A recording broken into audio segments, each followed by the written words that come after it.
Welcome to Global View. Today we have the pleasure to host an international guest, Xavier Alzaber from FRANCE-SOIR, CEO of FRANCE-SOIR, an advocate for free speech, a bold voice, someone who is a data scientist, an analyst, an investigative reporter, someone who has dedicated his work to expose truths, uncomfortable truths, something we're very familiar on this podcast. As you know, Global View is offering our audience a global perspective on global affairs. And what's best to bring on today some insights about France, a country that has been very much in American controversy for different aspects, from the most impossible theories that I would like to discuss probably later, to his most recent visit, Macron's most recent visit with President Donald Trump. Welcome to the show, Xavier. Thanks for joining us. Thank you very much for having me, and good afternoon, good morning, good evening to your audience. Thank you, Xavier. I would like to grasp your insights and your take on the most recent visit of Macron to President Trump. In one of your most recent publications, you stated that President Macron should be inspired to President Trump model of leadership. Could you expand on that? Yes, I will. Thank you very much for having me. I guess if you look at the two mandates of President Trump, they are totally different. The first one, he was probably like an inexperienced president, and he actually had a team that he'd started to build, and now he's actually built what I would call a dream team. Experienced people, very fast in action, doesn't beat around the bush. And try to get results as rapidly as possible with the Elon Musk sort of reduction of the budget, reduction of expenditure. He's trying to act as rapidly as possible for the American people. Now, Macron is in his second term. He hasn't had I would say, a pose like Donald Trump had. And I think one of the good things for Donald Trump to have a pose is basically you can reflect on your first mandate and you can really decide what is necessary, what is really needed for what the American people need. And in fact, what he did is he took 4 years to actually listen to the American people and to build his comeback. Now, if you think about a singer and he's trying to actually build a comeback with a new album, it is always going to be compared to the previous things, and everybody's going to look at it and say, okay, well, the previous tunes were better, these tunes were better. Now, with President Trump, the interesting thing is whatever he's doing right now seems to be always better than what he actually did at the time. And at least he is actually getting some Democrats on board. He is getting opponents. He is rallying people out of the blue, out of the unexpected. And when you look at President Macron, rather than building on his first mandate and trying to rise to a new challenge, he's been just dropping and dropping and dropping. So now let's look at the numbers. I would say the popular notation of President Trump is probably at an all-time high, whilst President Macron is at an all-time low. He has 4% of people who believe in him, who believe he's leading France in the right direction. Now, why would we want President Macron to actually learn from President Trump? Well, if somebody's doing something good, you want to actually use him as a benchmark. Whether you agree with his policies or not, let's look at the method he's actually been using and whether it actually acts in the interest of the people, which should be the mandate of a president. And the idea behind this article was really to say, well, President Macron, if you want to stay in the history book, there's only time that you look at somebody who may write history, President Trump, because you may actually find yourself in the doldrum of history if you continue that way, because below 4%, you're very close to zero, and you may actually be sort of lost in the space of history. Now, if we look at the specifics, and I can go on to the specifics of what he should be doing, listening to the people rather than listening to himself. Macron has turned the Elysee into a circus, whereas President Trump's actually to be turning the White House into a decision-making powerhouse. And I'm not telling you that I'm in agreement with whatever Donald Trump's thing. What I'm saying is the method seems to be working. And with Macron, the method doesn't actually glue with the French people. And then I'm going to end up this introductory element with a statement of fact. In 2017, there's a professor of economics of Cambridge University called Chris Bickerton. He actually wrote an op-ed, I think it was in the Washington Post or the New York Times, I can't remember which paper it was. And he basically said Macron will be the next French failed president. That was 2017. And I interviewed him in 2020, and he basically told me, you know what? Macronism is an ill form of politics, ill-defined form of politics, and it won't glue with the French people. And this is exactly what happened.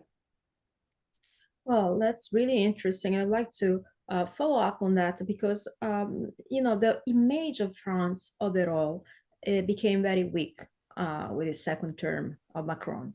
We have seen his attempt to take the leadership also of the European Union decision. Now, there's something that I've noticed in different leaders because there is nothing such as a unified interlocutor when it comes to European Union. But for some odd reasons, we have different leaders from different countries speaking for European Union, speaking on behalf of one unity that de facto doesn't exist.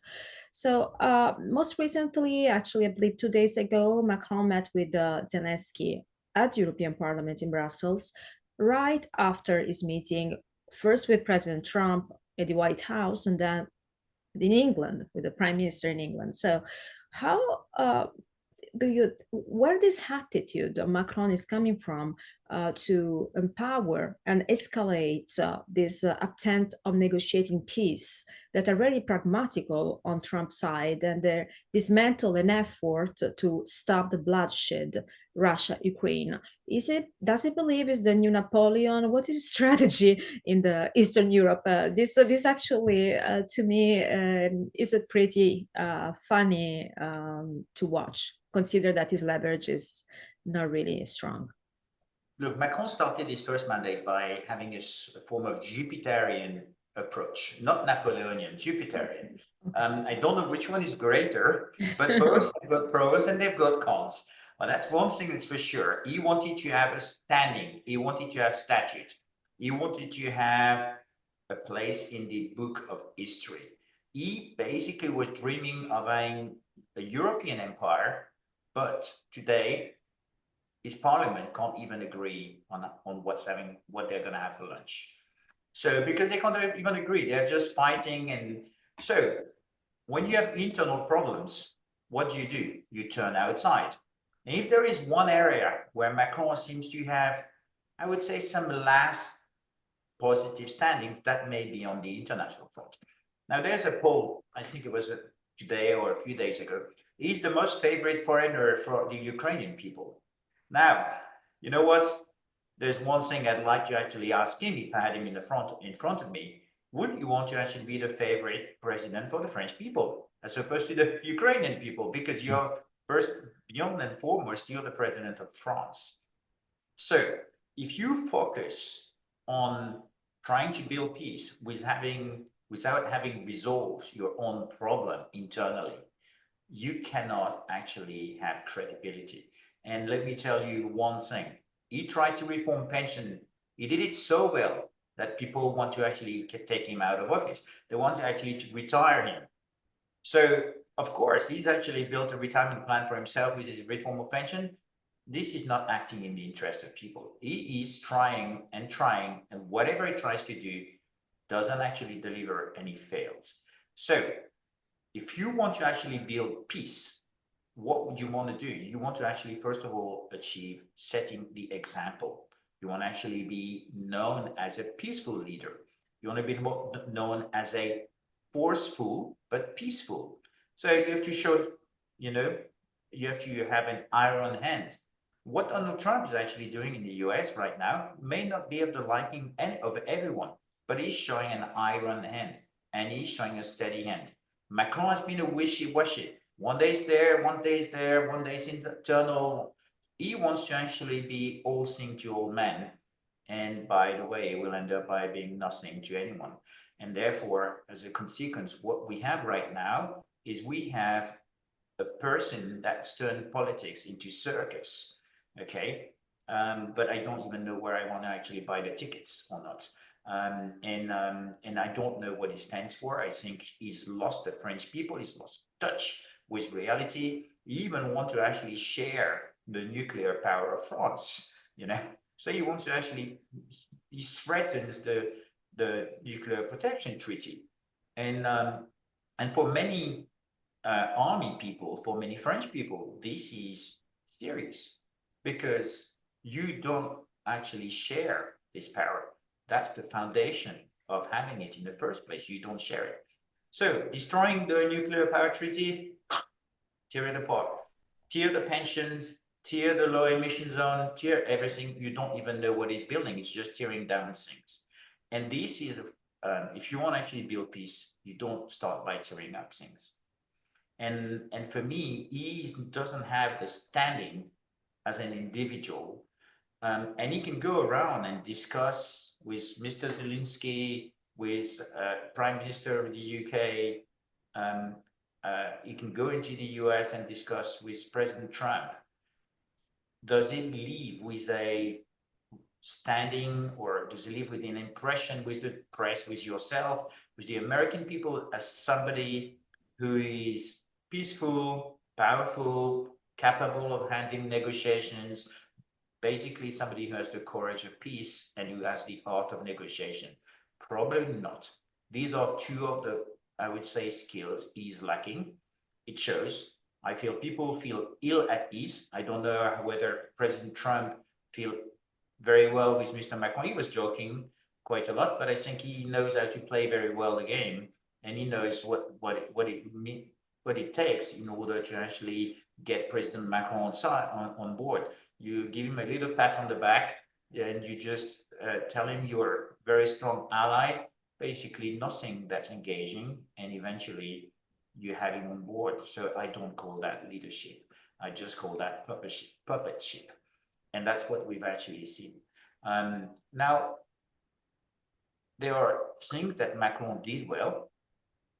And the reason why I did a comparison with Donald Trump is that in 2017, when he took the power in France, he was a very young president.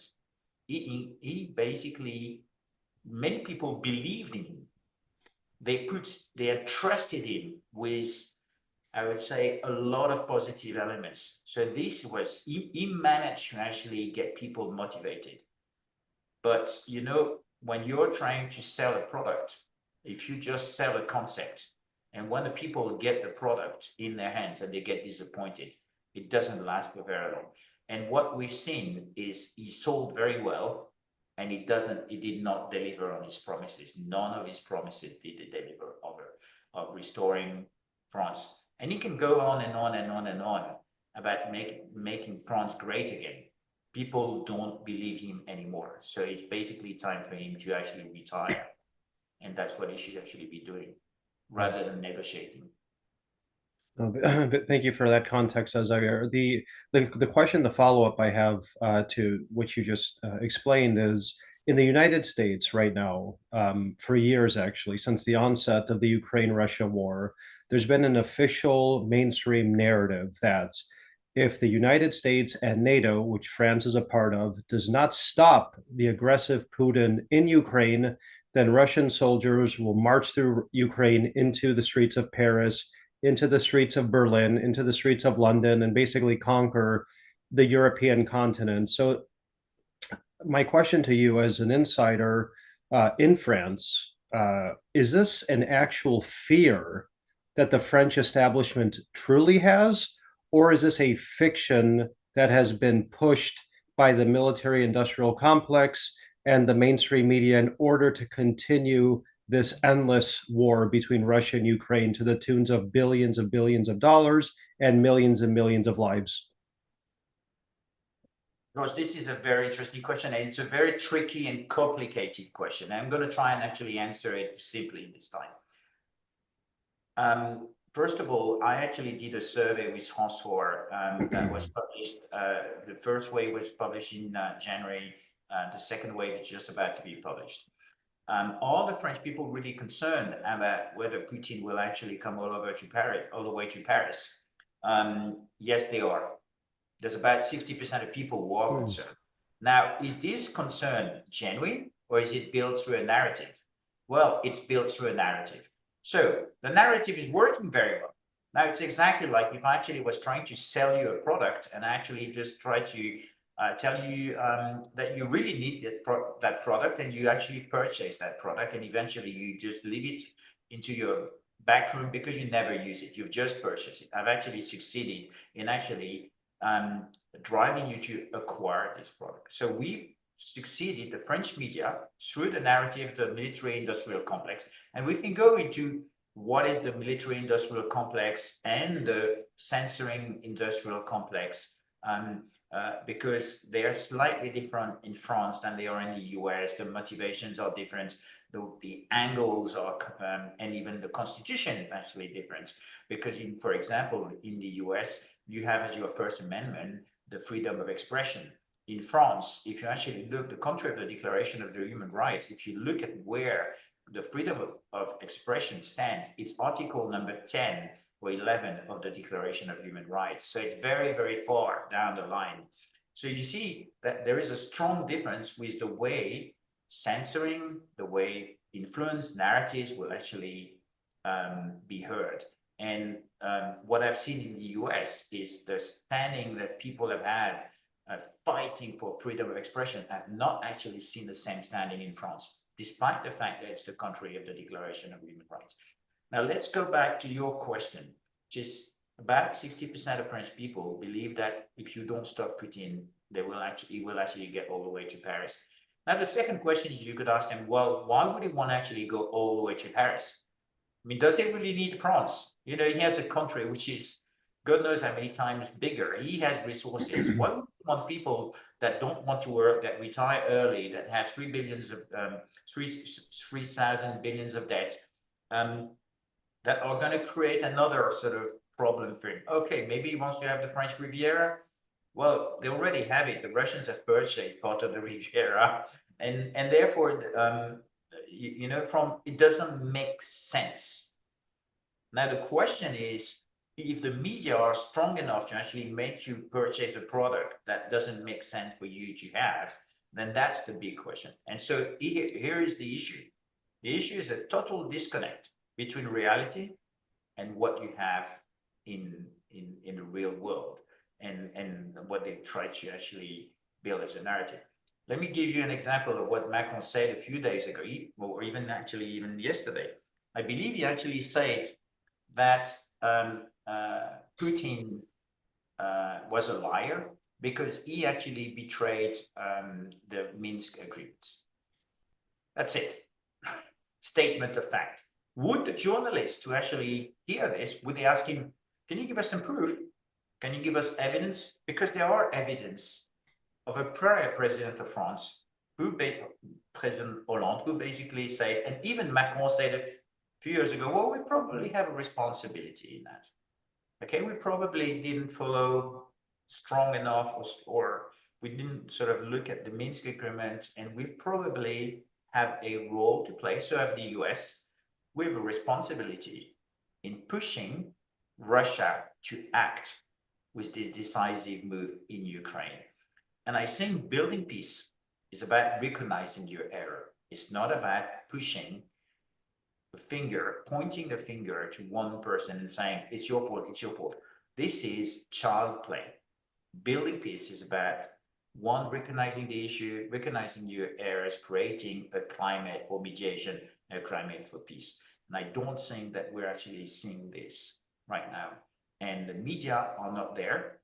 The politicians are not actually there at that point, because they are saying, well, yes, of course we want peace, but we want war. That's what they're saying. Macron's policy has been, in France, we call it en même temps. It means at the same time. At the same time, we want to actually continue to support Ukraine. And at the same time, we want peace. At one point, something has to give up. And this is something that has to change, both in the media and the way they are conducting the diplomacy, and in the way they are conducting general politics. And at the starting point, freedom of speech is actually needed because the censoring of information and the censoring of people like myself, censoring of people who have the knowledge or people who are opposing voices, is the way they are preventing the narrative from shifting from a false narrative to reality. Now, in the US, there was a movie called True Lies with Arnold Schwarzenegger. That's what we're living. We're living at the same time false truths and true lies. That's basically what we're living at the same time with Macron. He's capable of telling you false truths and true lies. Now, you never know. You have to read in between lines. One thing that's for sure is people like yourself, like myself, are journalists. I have never seen somebody asking a difficult question. I've never seen somebody challenging or fact-checking. Okay, when you say Putin has violated the Minsk Agreement, which part of the Minsk Agreement did he violate? Which article, which specific? And by the way, didn't we actually violate those agreements ourselves by actually letting NATO expand all the way and have all of these bases in Ukraine? Didn't we have a part of responsibility? Starting point would be to do this. And I think this is a very complicated matter, but the French people today are concerned. Now, there is 35% of people, French people, who are concerned the other way. And they're very concerned. They want peace. They truly want peace. They want freedom of information, just like yourself. They're ready to actually fight. Whenever Macron comes on television and say, I want to share the nuclear power with Europe, they are capable of saying, well, Europe is not a nation. Nuclear power has to actually belongs to a nation. Europe is not a nation yet. It's never been, maybe it will never be, but at the end of the day, this is a starting point. And so there are opposing voices who have the courage to actually stand out. Today, there are a number of military who are coming up with an op-ed basically calling on Mr. Macron to act responsibly and to understand that nuclear power is a dissuasive power. It's not about sharing. You're not playing with marbles here. You're playing with something that has intangible elements that may have some tangible consequences. Thank you. Actually, on this point, in the United States, we have experienced a massive manipulation of information. Disinformation and misinformation have been a major tool, mostly in 2020 election. But right now, people had a slow process of awakening due to the work of many truth tellers and advocates for free speech like yourself, like ourselves. We recently have been discussing the USAIDs, which are agencies paying news outlets to push certain narratives. Do you have anything similar in France? Yes, we do. We have basically French aid. Okay, you have USAID. We just have called the Agence Française du Développement. Let me give you a few numbers. $44 billion for USAID, $12.5 billion for France, for French aid. Agence AFD, Agence Française du Développement.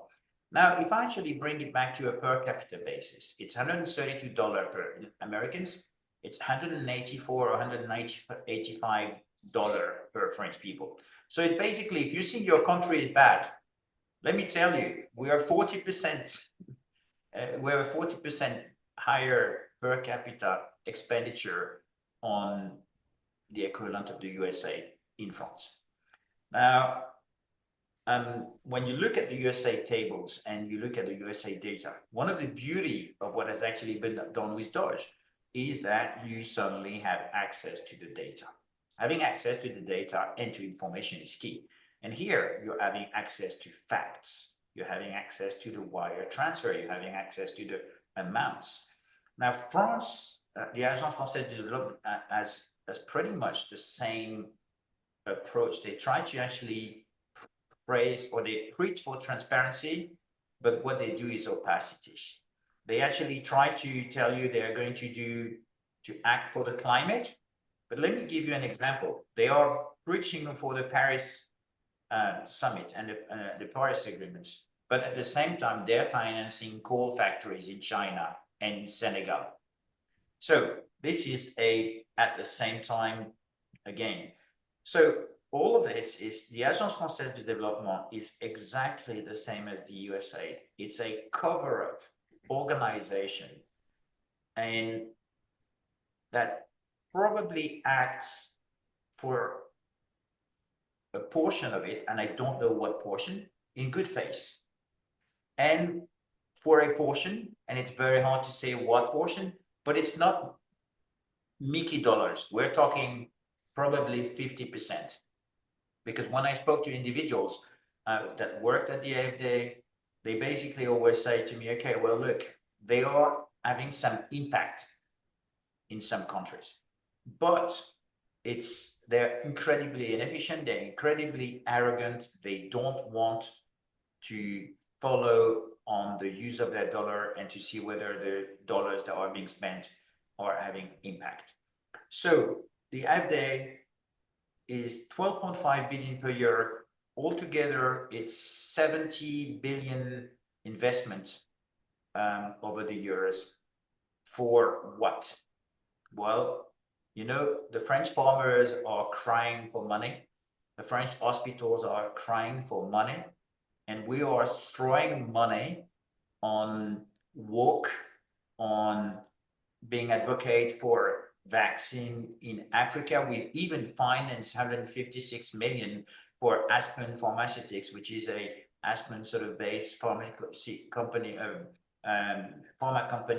that is building a plant in South Africa for vaccine. They had a contract with Janssen, and we all know that the Janssen vaccine for COVID was the first one to be cancelled. So what do we have to show for? We don't know.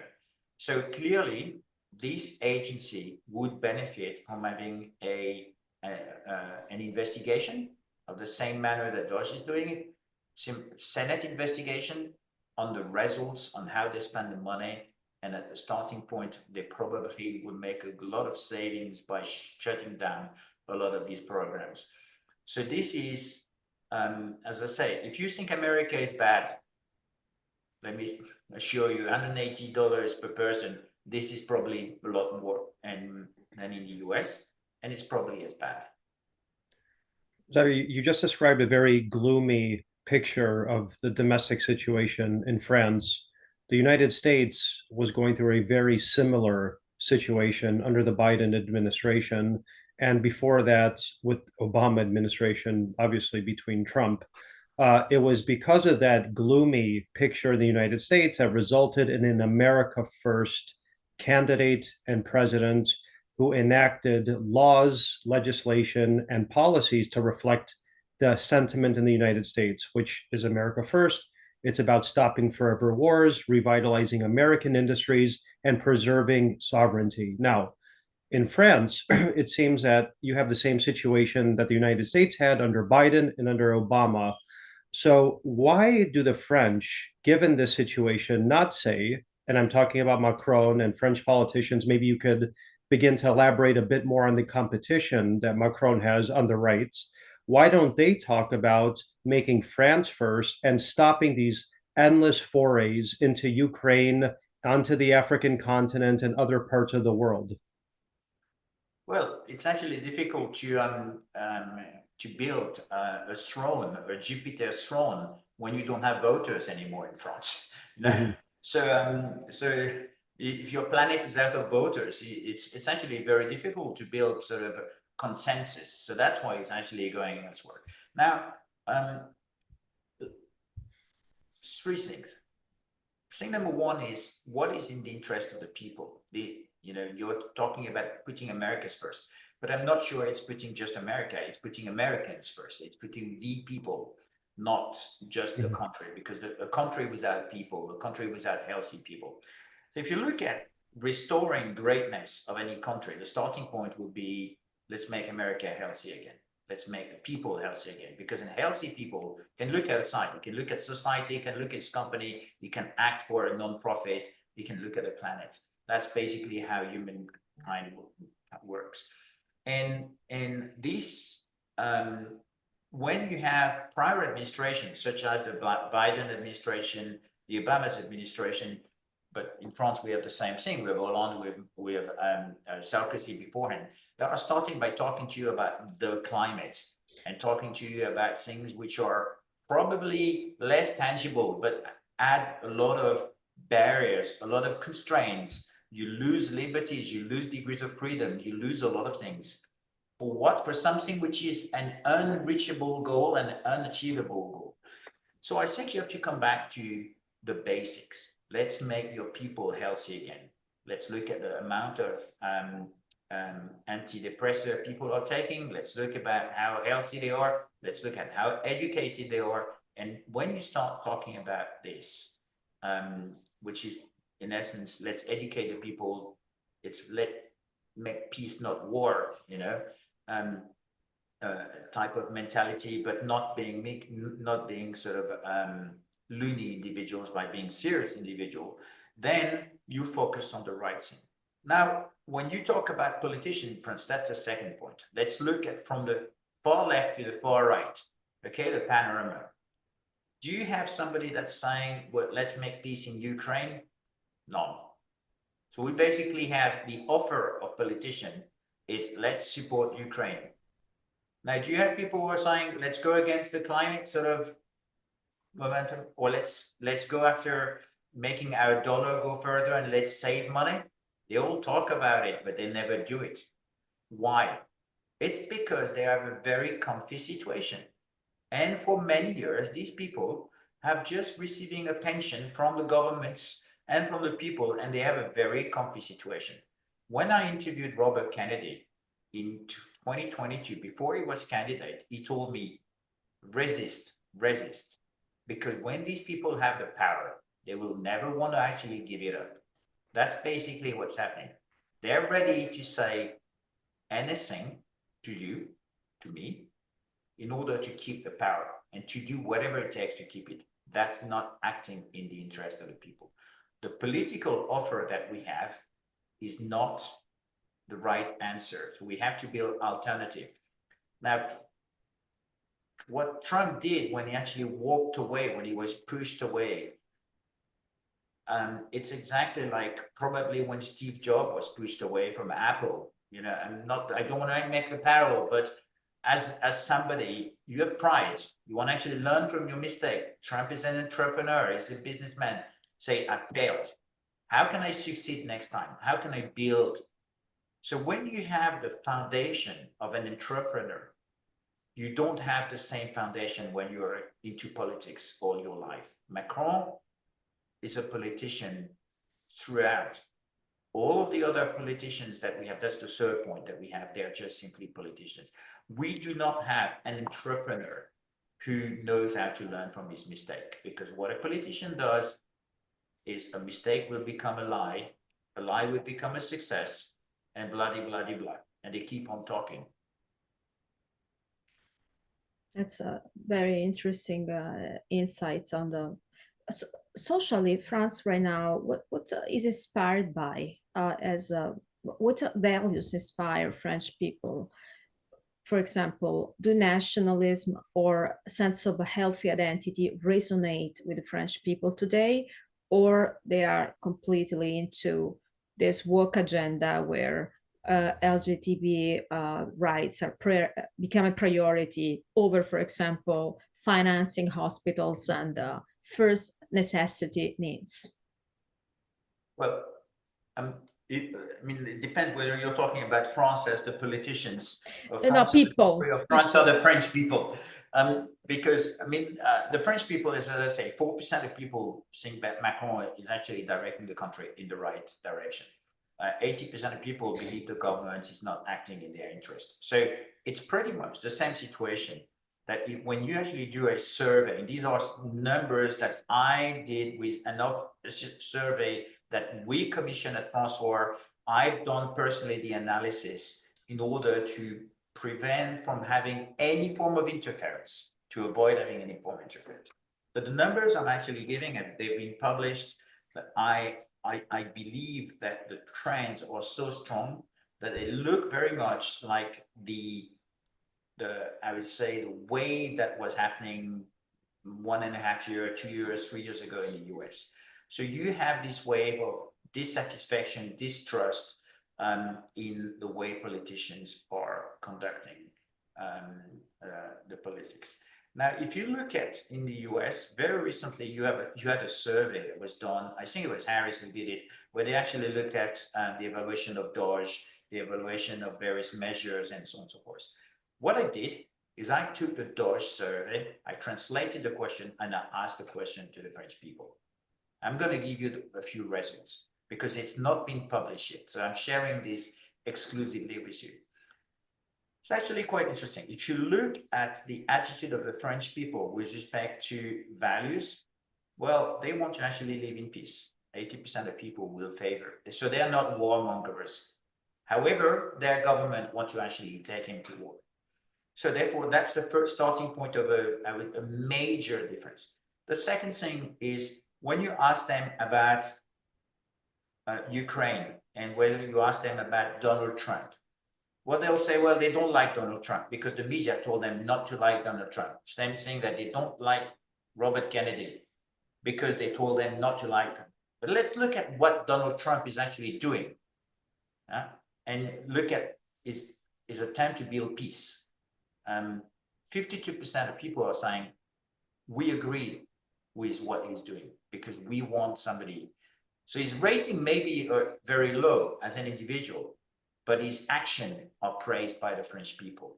Exactly the same thing with Robert Kennedy. Do we want to have a healthier system? Do we want to actually have drugs that work? Do we want to actually stop the vaccine mandates? Do we want to have... Yes, of course, they want that. Now let's look at, they want to stop the Ukrainian war. Let's look at the Middle East. Question about, are you more in favor of Hamas or are you more in favor of Israel? Well, you know what? 65% of people say, I want peace. I don't care about either or. What I want is, of course, you have 17% of people who tell you I'm a little bit more in favor of the Israeli, 8% I'm in favor of Hamas, and the rest of them, they want peace. So we are alike. We think the same way. It's just our leaders are not listening to what we want. They are listening to what they think we should decide upon. They're behaving on premises that are not what the people want. And it's exactly what's happening in Romania. Okay, they canceled the election in Romania. And when I interviewed George Simeon, he basically told me, look, the EU believe that we're not good people because we did not vote the way they wanted us to vote. So they just say, let's try again, give it a second shot. So in fact, the politicians are not listening to the people. So if you look at the base, I believe the base, we're normal citizens. We want peace. We want to actually raise our children. We want to make sure that gender equality between men and women exists. So that's basically defends sort of a certain set of values. And I'm not going into conservative values. I'm talking about human values here. I'm not talking about defending family values. Wokeism is something that's gone too far. Okay, when you actually start to have on your plane tickets, when you actually going the online boarding, you have Mr., Mrs., and then suddenly you have a cert tick. You just say, in what world am I living? You know, am I living in the real world? Or am I living in an Orwellian world?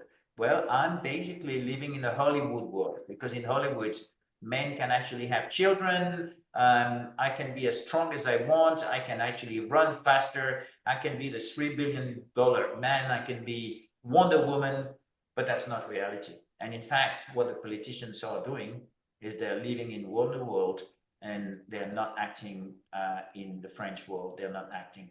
And so if you take French people and you actually bring them alongside American people, when I was in DC for the Trump's inauguration, I spoke with a lot of people. We pretty much think the same way. Well, of course, we have our differences. Of course, somebody that comes from Oregon, somebody that comes from Missouri, somebody that comes from Wyoming will probably have a different way of thinking. And because he has a different history, the French. But at the end of the day, it's who we are and what we do with who we are that matters. the politicians don't want us to be who we want to be. They don't want us to, they want to decide what we should be doing, who we should be. And basically that's why there's an inadequation. That's why it doesn't glue with the French people. And that's why the offering, the politician offering right now, political offering, is not really appealing. And let me give you an example. Another number, 65% of French people don't believe that in the current political offering, they have somebody that they will actually look at being their candidate or the person that corresponds to their values. So I think that sums it all. You know, when you have in the political offering, 65% of people who don't find their candidate, it basically means the candidate is not there. Based on what you said about the reflection of society and how they perceive a leader, in France, it seems that people don't connect with the current leadership or even some aspiring politicians. I would argue that advocacy of globalism and wokeism has not only divided society, but it's also divided alliances, especially traditional alliances. The world is shifting very quickly ever since Donald Trump ascended once again to the White House. His alliance with European nations seems to be almost secondary compared to what he's attempting to do in Latin American countries.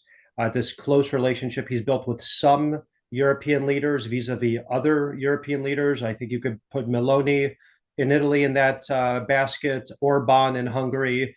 In Latin America, you have Milei, and of course, Modi in India, I think, are his allies that he really calls upon to find out what's happening in Latin America, Europe, and in Asia. So the question I have in that context and what you just said about France, have you yourself identified a rising star or somebody who has the potential in France to really become a new leader, to reflect the will of the French people, and somebody that you think can really take France into this new decade with a certain theme, which is nationalism, populism, and traditional values?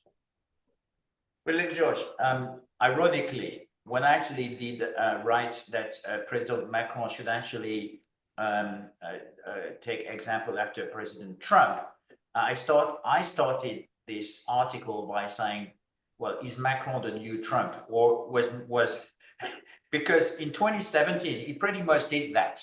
So he actually praised all of these values. He praised all of these programs. So so a lot of people gave him trust that he was going to change things, that he was going to finally put the French République en marche. That was the name of his party, La République en marche. Now, you know what? My question in 2016, when I heard this, I said, as a normal person, because I'm a contrarian, I'm not a trend follower, I asked myself, in what direction is he going to lead us? And if you actually tell me, oh, well, let's go, the next question is in what direction? Nobody asked him in what direction. Let's look at where we are right now. He took us in the wrong direction. And therefore, this is a very significant issue. Now, when it comes down to Trump and building alliances, well, before Trump came back into power, into the White House, the BRICS actually emerged. The BRICS became they didn't wait on America to actually get his act together. Everybody was hoping that Trump was actually going to come back into power, but they didn't wait for us. They said, okay, well, you know what? We will build our parallel system of payments. We will actually change the currency for oil exchanges. We will build, by the way, we will even sort of have Iran and Saudi Arabia to actually be part of the same group. They managed to do things that with our own attitude could not achieve, because they are pragmatic. They active interest of the people. Now we let that happen in the US. You know, 4 years of Biden let that happen. Now President Trump is looking at this and is probably saying in a very pragmatic manner, I've got to actually catch the low-hanging fruit. The BRICS is probably the low-hanging fruits because they are willing. They are not objecting. They are positive. And therefore, as an entrepreneur, the first thing you do is you form your alliances with people that you want to form alliances with. You know, In France, where we're going to start by talking about the past. Well, you know what? Let's talk about the future before that. Well, because we've been allied. Listen to the discussion Trump and Macron had in the White House. Oh, we're great allies. Okay, well, what does it mean for me for going forward? Because of what I've done in the past, it's actually a good predictor in the future. Well, for anyone who's worked in the finance industry, you know, the small print say, well, don't look at the past performances because it's not a good guarantee for future performances. Well, past alliances, I've never been the right basis for future alliances. Future alliances relies on value. They relies on addressing the geopolitical problem that we are facing right now. We are at the edge of a major shift in power. And if we don't actually embark on this new shift of power, we will be left behind. This will be like the Roman Empire. I mean, Europe will actually drop, and we are dropping, but we don't know for how long. America seems to actually have gotten his act together, but they still have to actually reduce the debt level because it's massive, and this is a prerequisite. France will have to do the same thing. And the others, they're pretty much sort of moving forward, and they're moving forward full speed, whether they don't wait for us. And I think this is the right thing to do. When you're playing the world game of risk, or the global alliances, you will look for your alliance and you will build alliances. Now, the question was really about, can we identify a candidate? I believe candidates will actually emerge from this. Now, in the US, you've had billionaires. You've had Trump is a billionaire. You had Elon Musk is a billionaire. Now, of course, these individuals, they don't have anything to prove. They've already made money. They are not going to actually steal money from people through USAID or other schemes because they don't need it. How much billion do you want to actually before you start to be happy? Now, in France, we don't have the same. So the starting point is money. Who's going to finance this? Now, our starting point with FRANCE-SOIR, with the nonprofit I started called bonsens.org. Bon sens means common sense. The idea is to build alliances with yourself. That's why I actually started to interview people all around the world, so that people understand that we're not isolated, that there are some French people who think the same way as American people. So we are, I'm not going to say brothers, but in a bad sense, we are in essence sharing the same values, and therefore, as human beings, we want to actually live in peace. And we don't want politicians to tell us lies. We want them to actually be our employees as opposed to the opposite, to the other way around. I'm not an employee of the states. I'm not a taxpayer to actually be a slave. I'm a taxpayer to actually provide a future for my children, to provide a health system for people who don't have the same financial means. And we don't have that person in France as of yet. 65% of French people, they tell you, I'm not happy with any politicians, whether it's Marine Le Pen or Jean-Luc Mélenchon or Jordan Bardella. They're getting 40% to 35% sort of voting intention. But you know what?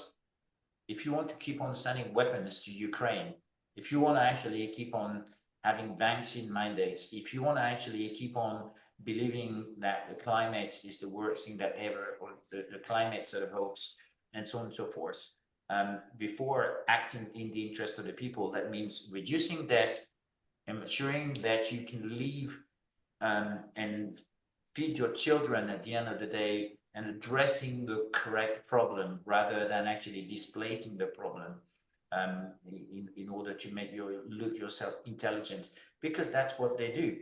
They actually try to make themselves look intelligent by talking to you about sort of Ukraine. When you actually meet a politician, you should ask him, so what are you doing now? When I meet politicians in France, I say, what have you done in real life? You mean outside of the National Assembly? What have you done for society? What creations have you done? What creations of wealth? How many jobs did you create? Have you ever had to fire somebody? Have you ever had to actually employ someone? And you know, they're always saying, oh, well, you know, I've done so many things. I've spent billions on these goals. What's the impact? In fact, the difference between a normal person and a politician in France. So a normal person has a purse. At the end of the month, if it doesn't have money, he knows it's not going to eat. The politician, it will go and borrow money, and they'll actually make you believe that it's for your own good. Very well said. It looks like it's a universal breed, politicians. Exactly. You know, you made a point about unrealistic expectations when we said some policies seem borrowed by a Hollywood script when we talk about identifying with Wonder Woman, a superhero, or something like. We'll get to this point if we push this to this extent. Politics is a big show and gets people entertained. Now, coming to France, this is on the lighter side. We like to discuss a theory that has grasped a lot of attention of Americans, people about France precisely. There seemed to be an influencer who suggested that Brigitte Macron is actually a man. Now, I have my own opinion on this point, but I would like to know if such a theory, how this theory has been received, if even has arrived in France. Well, it has arrived, of course, because it came from France. Because the reason why it reached the American sort of shore, because a French journalist actually teamed up with an American journalist, Xavier Alzaber, who I actually have had the pleasure to speak to, work with Canada SOIR in order to actually air this show. Now, because I don't like conspiracy theories, because I like facts, what I did, in the same survey that I did in January, I asked the French people some questions about this. Well, there's a lot of people who just say it's actually giving a very bad impression of France. It's giving a bad impression. Now, let me bring you some facts. When Macron came into power, the press, the media, crafted a man that was 17 when he actually met Brigitte Macron, who was 39. This is a fact. It turns out that this wasn't true. This is a fact. So the first starting point is, how young was he? Was he 16, 15, 14? And by the way, if a teacher who has the education of children at the heart of her responsibility starts to actually have a relationship with a 15-year-old boy, how do you think about this? This is totally different story than talking about transgenderism. Absolutely. So let's focus on this. That in itself is a question that should be answered. The rest of it, you may have a theory, it may be proven right or wrong. The starting point is, let's not focus on something which is unachievable, let's focus on what's achievable. The age difference is dramatic. Absolutely. Now, once you actually go beyond this and you just say, okay, well, of course, but why is it that the media cover this up? And it's basically the narrative building that has led to a lot of theory. Because once you build a narrative, you know you're starting to build lies. And people are always going to dig the truth. And if they don't find the answers, they will dig further. And they keep on digging and they keep on making theories. Now, the theory of transgenderism has, of course, been started in France by a few individuals, but you've had the same thing in the US with Michelle Obama and a few others before. So it's not new. And politicians, because they have such a high figure profile, they're always prone to these kind of stories. Now, it turns out that you had Bill Clinton had a story with Monica Lewinsky in the White House. He wasn't impeached for that. So let's look at the powerful people. Now, was it a true or bad story? Let's remember what came out, you know, that they didn't have sex together. And so it was not an impeachment process. And so for me, the issue with the Brigitte Macron story is to try and separate what is the true facts that in itself are questionable, the age difference, versus what are questions that we may ask because the narrative we're getting doesn't actually satisfy. There are some questions because there's no picture, there are no pictures of Brigitte Macron when she was younger. And so that's a point. Can I object? She's kind of too old. Maybe at the time you didn't have social media or keeping on these things like that. I mean, age doesn't play on her side. I'm joking, but you know, I must agree. When you have 3 children, you will have some pictures of your children. So offering, you know, counter. I mean, this is just like intelligence and counterintelligence. At one point, I also asked whether Macron in the questionnaire should they come out with some proof. Okay, because to cut the story, let's actually provide some proof. And if you ask any chat GPT or Grok, what is the best proof they can do? They just do a DNA test. Okay, that's the ultimate proof. And then if you don't have this, then you ask the next thing is, okay, well, they can actually show you some photograph or they can get you some witness and so on and so forth. Then you have the very, very low level proof, which is argument of authority, which is, I'm a woman because I say I'm a woman because you have to believe I'm saying because everybody else say I'm a woman. And if you have this, what you're doing is you're just entertaining this noise. You're not putting it to closure. And this is something at one point or another, it's like rumors in the stock market. When you have the rumor of a takeover, it's always started in the same manner. And then somebody tells you, I've heard that stock is going to be taken over. You should buy it. And then somebody else always add up. So what's happening is everybody's adding a little bit to the story. And it may start from something which is true, but when you curve the earth, it becomes round and it becomes a lie eventually. I don't know what the answer. There's a book from Xavier Alzaber that's out. It's on Amazon. It's in French and in English. People can actually read it. People get interested in the story. But what in itself, from my point of view, if my own kids, and I come from, my mother is a teacher, is a math professor, if my own kids had a certain, when they were 15-year-old, had a relationship with a 39-year-old professor, and they knew about it, trust me, I would have acted. So I'm surprised that they didn't. And that in itself, for me, is a significant issue. And I'm not saying that we should prevent the relationship. I'm saying the law prevents it. Okay? The it's law not prevents a moral it. issue, it's also a legal issue. Yes, it is a legal issue, and that's actually my point. I think there are many controversy about the rise to power Macron, who groomed him, for which reason, and how this was allowed under the French law actually to be abused by an older woman who was 39 at the time, was 15. So to me, this alone deserves a lot of attention. Now, when it comes to the gender, well, I know they addressed the cease and desist letter, which could lead a defamation lawsuit, and this will lead to, of course, the bank of evidence. But I believe also that it's very difficult to get into the circle of proving yourself to any allegation, and I don't think anyone should be put in this position.